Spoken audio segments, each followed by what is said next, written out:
నమస్తే, welcome to red TV. నేను మీ అలీ. నెల్లూరు నగరంలో సడన్గా జన సైనికులు ఆ, జై జనసేన అంటూ నినాదాలతో జనసేనకి సిక్కెట్ ఇవ్వాలి అంటూ రోడ్డెక్కారు. అయితే ప్రస్తుతం మనతో మాట్లాడడానికి సుజయ్ బాబు మనతో ఉన్నారు. ఎంత సార్ చెప్పండి, ఏంది అసలు సడన్గా జన సైనికులు జై జనసేన మనకు సీట్ ఇవ్వాలా అంటూ రోడ్డెక్కారు? ఏంది పరిస్థితి? ఏం లేదండి, మేము గత 5 సంవత్సరాలుగా జనసేన పార్టీని నెల్లూరు నగరంలో మేము ఖచ్చితంగా చాలా గట్టిగా బలపరుచుకున్నాం. అదేవిధంగా 1.5 సంవత్సరం నుంచి వైసీపీ వైఫల్యాలను ఎండగొడుతూ కరపత్ర రూపంలో ప్రతి ఇంటికి వెళ్ళి వైసీపీ వైఫల్యాలను తెలియజేస్తూ మేము నెల్లూరు నగరంలో జనసేన పార్టీని చాలా బలంగా తయారు చేసుకున్నామండి. అటువంటి సీట్ని మేము ఎన్నో కష్టాలను కూడా ఇష్టంతో ముందరకెళ్ళిన సీట్ని ఈరోజు మా మిత్రపక్షంకి కేటాయించడం వల్ల కార్యకర్తలందరూ ఒకంత ఆందోళనకి గురయ్యారండి, ఉద్వేగానికి లోనై. మేము చెప్పినా వినకుండా కార్యకర్తలందరూ రోడ్ల మీదకి రావడం, వాళ్ళందరినీ వారిచ్చి నేను లోపలికి తీసుకొని రావడం జరిగిందండి. ఇప్పటికే టీడీపీ జనసేన పొత్తులో టికెట్ వచ్చి నెల్లూరు జిల్లాలో మొత్తం 6 సీట్లు అయితే కేటాయించారు. అయితే 4 సీట్లు మిగిలి ఉన్నాయి. మీరు ఏ నియోజకవర్గం నుంచి ఆశిస్తారు? ఉమ్మడి నెల్లూరు జిల్లాలో జనసేన పార్టీ చాలా బలంగా ఉందండి. అదేవిధంగా ఇప్పుడు దాకా ఉమ్మడి నెల్లూరు జిల్లాలో 6 సీట్లు ప్రకటించారు. మిగతా 4 సీట్లలో ఎక్కడిచ్చినా మేము ఖచ్చితంగా పోటీకి సిద్ధంగా ఉన్నాం, గెలిచేందుకు కూడా సిద్ధంగా ఉన్నామండి. ఒక సీటు అని అడుగుతున్నారు. ఆ ఒక సీటు ఎవరు నిలబడుతున్నారు? అంటే మునకాంత్ రెడ్డి, అలా అంటే జానీ మాస్టరా, లేదంటే సుజయ్ బాబు, ఎవరు? పవన్ కళ్యాణ్ గారు ఆదేశిస్తే ఎవరిని ఆదేశిస్తే వాళ్ళు నిలబడతాం. కానీ మా కార్యకర్తలందరి కోరిక ఏదైతే పవన్ కళ్యాణ్ గారి సిద్ధాంతాలు నచ్చి విదేశాల్లో వ్యాపారాలని వదిలేసుకొని మనుక్రాంత్ రెడ్డి గారు పార్టీ కోసం ఒక కేర్ ఆఫ్ పెట్టి ఈరోజు అందరినీ ఏకతాటిపైకి తీసుకొచ్చారు. అటువంటి వ్యక్తికిస్తే మేమందరం ఖచ్చితంగా మేము ముందరుండి గెలిపించుకుంటామండి. ఖచ్చితంగా మేమైతే పవన్ కళ్యాణ్ గారు, మరొకసారి కూడా చెప్తున్నా, పవన్ కళ్యాణ్ గారు ఆదేశిస్తే ఎవరైనా మాలో ఎవరైనా పోటీ చేయడానికి సిద్ధమే. కానీ మా అందరి కోరిక, మా అందరి ఆశ అటువంటి వ్యక్తిని మేము నెల్లూరు జిల్లాలో కాపాడుకోవాల్సిన నైతిక అవసరం ఈరోజు జిల్లా జనసేన పార్టీకి కానీ ఖచ్చితంగా ఉంది. అందుకని మేము మా జిల్లా అధ్యక్షులు మనుక్రాంత్ రెడ్డి గారికే సీటు కేటాయించాలని కోరుకుంటున్నామండి. గత 10 సంవత్సరాల నుంచి మీరు జనసేనలో ఉండి ఈ యొక్క టీడీపీ కానీ వైసీపీ కానీ చూస్తున్నారు. ఈ యొక్క 5 సంవత్సరాల వైసీపీ పరిపాలన ఎలా ఉంది? ఈ 5 సంవత్సరాల వైసీపీ పరిపాలన ఏ విధంగా ఉంది అని చెప్పే డౌటే లేదండి. ఎందుకంటే మేము మీరు ఇందాక నేను చెప్పినట్టు నేను నెల్లూరు నగర అధ్యక్షుడిగా ఉండి కూడా నెల్లూరు నగరంలో మేము విస్తృత ప్రచారం చేసాం వైసీపీ వైఫల్యాల మీద. వైసీపీ పాలనలో దౌర్జన్యాలు ఎక్కువ, దోపిడీలు ఎక్కువ, రౌడీజాలు ఎక్కువ, గుండాయిజాలు ఎక్కువ, మాఫియా ఎక్కువ, అన్నీ ఎక్కువ, ఏది ఎక్కువగా దోమలతో సహా అన్నీ ఎక్కువ అండి ఈ వైసీపీ ప్రభుత్వంలో. ఈ ప్రభుత్వాన్ని ఖచ్చితంగా ప్రజలు వ్యతిరేకిస్తున్నారు. సో దానివల్ల ప్రజల్లో ఈ పక్క జనసేనకి భయంకరమైన ఆదరణ ప్రజల్లో లభించిందంటే దానికి మా సిద్ధాంతాలతో పాటు వైసీపీ వైఫల్యాలు కూడా ఒకంత కారణం అని నా ఆలోచన అండి. ఈరోజు మీరు టికెట్ మీద ఆందోళన చేశారు కదా, ఈ విషయం అధిష్టానంగా ఏమైనా తెలిపారు? మేము ఇది ప్లాన్డ్గా చేసిన కార్యక్రమం కాదండి. కార్యకర్తలందరూ మమ్మల్ని కలవడానికి వచ్చి ఒకంత ఉద్వేగానికి లోనయ్యారు. నెల్లూరు నగరం మాకు లేదనేటప్పటికీ ఒకంత ఉద్వేగానికి లోనే వారు పరుగులు తీయడం, వెంటనే వారిని ఒక 10-15 నిమిషాల లోపే నేను వారించుకొని వాళ్ళని లోపలికి తీసుకురావడం జరిగిందండి. సో ఇదేం ప్లాన్డ్గా కాదు. సో ఇదే అలా వాళ్ళ బాధ వాళ్ళు అలా వ్యక్తపరిచారండి. అంటే అక్కడికి వచ్చిన కార్యకర్తలు కూడా కంటతడి పెట్టుకోవడం చూసాం. అదేవిధంగా ఆ కంటతడి చూసి మనుకాంత్ రెడ్డి గారు కూడా ప్రెస్ మీట్లో కంటతడి పెట్టుకున్నారు. అసలు ఈ ఎంత అధిష్టానానికి తెలీదా? అంటే మీరు అడగలేదా సీటు మాకు ఇవ్వండి? అడగకుండా ఎందుకుంటామంటే మేము కళ్యాణ్ గారికి మేము నెల్లూరు నగరంలో కార్యక్రమాన్ని మొదలుపెట్టాం. కాకపోతే ఈరోజు మిత్రధర్మం వల్ల కొన్ని అడ్జస్ట్మెంట్స్ ఉంటాయి.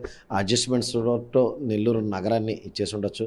కానీ ఖచ్చితంగా మాకు నెల్లూరు నగరం మా చేతిలోంచి పోయిన పొత్తు ధర్మంలో మిత్రపక్షానికి ఇచ్చిన ఈరోజు నెల్లూరు జిల్లాలో ఒక సీట్ని కేటాయించి మేము గెలిపించుకునే దిశగా మా ప్రణాళికలన్నీ ముందరకు సాగుతూ ఉన్నాయి. ఆ దిశగానే మేము ఖచ్చితంగా నెల్లూరు జిల్లాలో ఒక సీట్ అనేది సాధించుకుంటాం. ఒకవేళ ఎంపీ స్థానం కానీ మీకు సీటు కేటాయించుకుంటే మీ దారి పక్కకి వెళ్తుందా, లేదంటే సీటు కేటాయిస్తారండి. రాజకీయ పార్టీ పెట్టిందిరా సీటు కేటాయించుకుంటే ఎందుకుంటారండి? ఖచ్చితంగా సీట్ అయితే కేటాయిస్తారు. మనం క్రితంలో కూడా చూసుకున్నాం, భారతీయ జనతా పార్టీతో తెలుగుదేశం పార్టీ పొత్తుల్లో ఉన్నప్పుడు కూడా నెల్లూరు రూరల్ సీట్ ఒకసారి ప్రకటించింది, ఆత్మకూరు సీట్ ఒకసారి ఇచ్చింది. అట్లా ఇచ్చిందంటే అట్లా అడ్జస్ట్మెంట్స్ ఉంటాయి. ఈరోజు మేము చాలా బలమైన శక్తిగా ఈరోజు నెల్లూరు జిల్లాలో జనసేన పార్టీ అతిపెద్ద పార్టీగా అవతరించింది. సో ఖచ్చితంగా మాకు నెల్లూరు జిల్లాలో సీట్ అనేది ఉందండి. అంటే గతంలో నాగబాబు గారు నెల్లూరుకు వచ్చినప్పుడు ఖచ్చితంగా నెల్లూరు నుంచి పోటీ చేస్తాం మేము కూడా అన్నారు. కానీ ఇప్పటికీ ఒక సీటు కూడా కేటాయించలేదు. అంటే రెండు లిస్టులో ఎలా ఉన్నారు? ఇంకా ఉన్నాయి కదండి, ఇంకా 4 సీట్లు అయితే ఉన్నాయి. మీరు చెప్పినట్టు 4 అసెంబ్లీ సీట్లు ఉన్నాయి, 2 ఎంపీ స్థానాలు ఉన్నాయి. ఇట్లా ఏది కేటాయిస్తారో చూద్దామండి. ఖచ్చితంగా అయితే ఫస్ట్ లిస్ట్లో రాలేదు. ఖచ్చితంగా మా కార్యకర్తలు, జన సైనికులు అందరూ నిజంగా చాలా ఒకంత ఉద్వేగానికి లోనై చాలా బాధపడుతున్నారండి. ఈరోజు కూడా మాకు 2 రోజుల నుంచి మాకు సరిగ్గా నిద్ర కూడా లేదు, సరిగ్గా తిండి కూడా తినడం లేదు. ఖచ్చితంగా ఎందుకంటే మేము ఇష్టంతో కోరుకున్న ప్రాంతం మా చేదాటి మిత్రపక్షానికి వెళ్ళింది. సో మేము ఖచ్చితంగా మరో ప్రాంతం నుంచి మా విజయ పతాకాన్ని ఎగిరేసేదానికి జిల్లా జన సైనికులందరూ ఖచ్చితంగా ఉన్నారండి. మిగిలిన 4 నియోజకవర్గాల నుంచి ఏ నియోజకవర్గం మీద మీకు ఏ నియోజకవర్గంలో మేము బలంగా ఉన్నామని మీరు అనుకుంటున్నారు చెప్పండి? అది మీకు తెలియాలా? మేమైతే అన్ని దగ్గరలో బలంగా ఉన్నామని మేము అనుకుంటున్నామండి. మీరు ఎక్కడ బలంగా ఉన్నామని చెప్తే ఆడ నిలబడి గెలిచి మేము చూపిస్తాం. అంటే వినికిడి అయితే జనసేన నుంచి జానీ మాస్టర్ కొవ్వూరు నియోజకవర్గం నుంచి నిలబడతారని కూడా వినికిడి అయితే బాగా అనిపిస్తుంది. దాని మీద మీరేమంటారు? పవన్ కళ్యాణ్ గారు ఎవరిని ఆదేశిస్తే ఖచ్చితంగా మేము వారితో జనసేన పార్టీ గాజు గ్లాస్ గుర్తుతో ముందరకెళ్తాం. కాకపోతే జనసేన పార్టీని ఇన్ని సంవత్సరాలు కాపాడుకుంటూ వచ్చిన ఒక వ్యక్తికి సీట్ ఇస్తే మాకు నిజంగా చాలా ఆనందంగా ఉంటుందనే ఉద్దేశంతో మేము కోరుకుంటున్నాం అండి. వచ్చే ఎన్నికల్లో టీడీపీతో మీరు కలిసి ఎలా పనిచేస్తారు? మా అధినాయకులు ఏ విధంగా ఆదేశిస్తే ఆ విధంగా పనిచేస్తాం.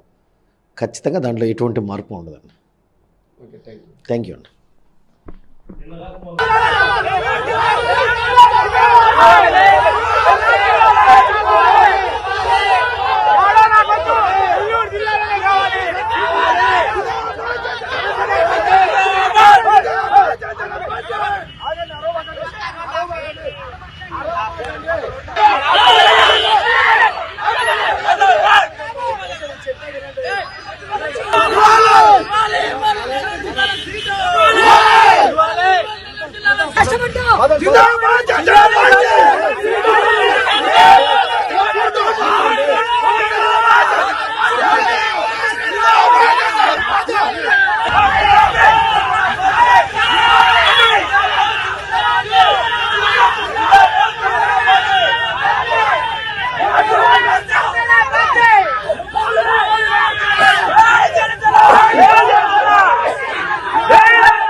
మేము 1.5 సంవత్సరాల నుంచి మేము చాలా కష్టపడ్డాం. మాకు మీరు ఎవరు సమాధానం ఇస్తారు? మీరు ఇస్తారా?